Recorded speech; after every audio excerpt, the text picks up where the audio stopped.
Hello and আসসালামু আলাইকুম everyone, welcome back to my channel.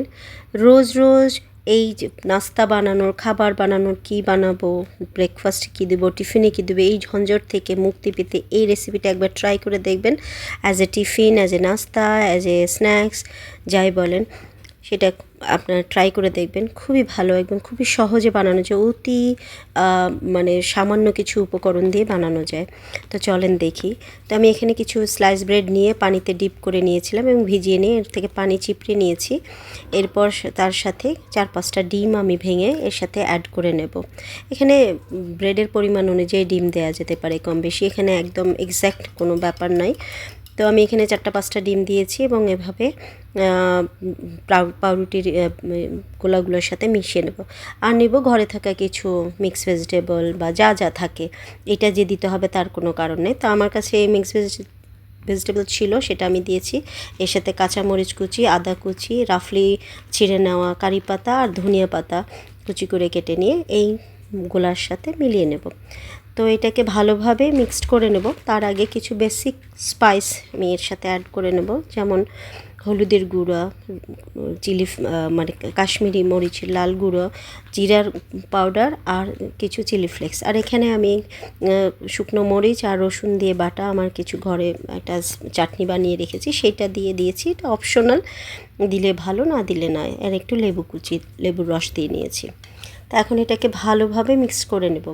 তো এটা হাত ব্যবহার করাই ভালো, এই জন্য প্রথমে আমি চামচ দিয়ে করার পর হাত দিয়ে করেছি, যাতে গুটলিগুলো একেবারে মিশে যায় ডিমের সাথে।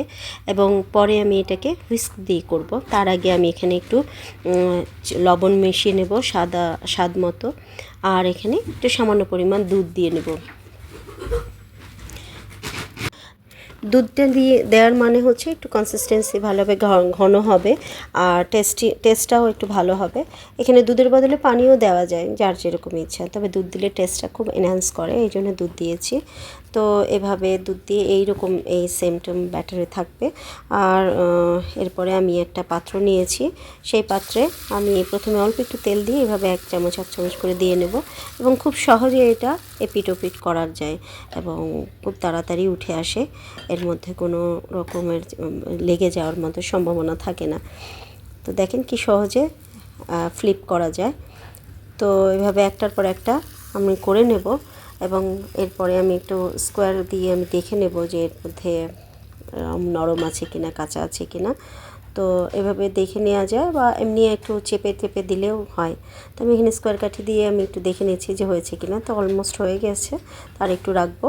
আর এটা গরম ঠান্ডা দুই অবস্থাতেই খাওয়া যায়, দুই অবস্থায় সমান টেস্ট থাকে। গরম গরম খেলে উপরটা ক্রিস্পি থাকে আর ভিতরটা তো নরম থাকে, ফ্লাফি থাকে। তো এভাবে আমি একটার পর একটা করে নেব।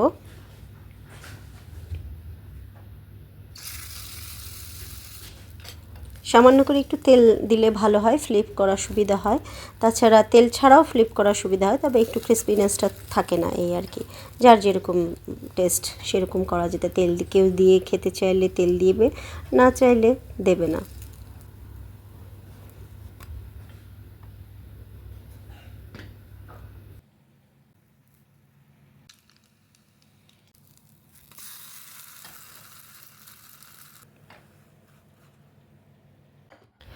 তো এইভাবে আমি সাজিয়ে নিব এখন। এবং এটা কি দিয়ে খেতে হবে, যে এভাবে এমনিও খাওয়া যায়, আবার আমি এখানে বাটার দিয়ে খাবো। তো বাটার এখানে দিয়ে নিয়েছি, বাটার দিয়ে খেতেও মজা। প্লাস আমি ঘরে তৈরি করে রাখা এবং মরিচ এবং রসুনের যে চাটনি বানিয়েছি সেটা দিয়ে খাওয়া যায়।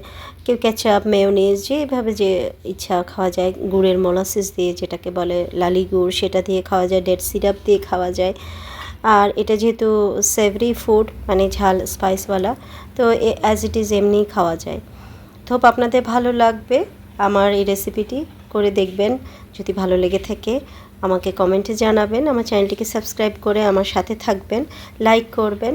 পাশে থাকা বেল আইকনে ক্লিক করলে অল বাটন আসবে। অল বাটনে ক্লিক করলে যখন আমি ভিডিও আপলোড করব আপনাদের কাছে প্রথমে পৌঁছে যাবে। তো আপনারা সবাই ভালো থাকবেন, সুখে থাকবেন, সুস্থে থাকবেন, আমাদের জন্য দোয়া করবেন। আবার দেখাবো অন্য কোনো ভিডিওতে, সেই পর্যন্ত আল্লাহ হাফিজ।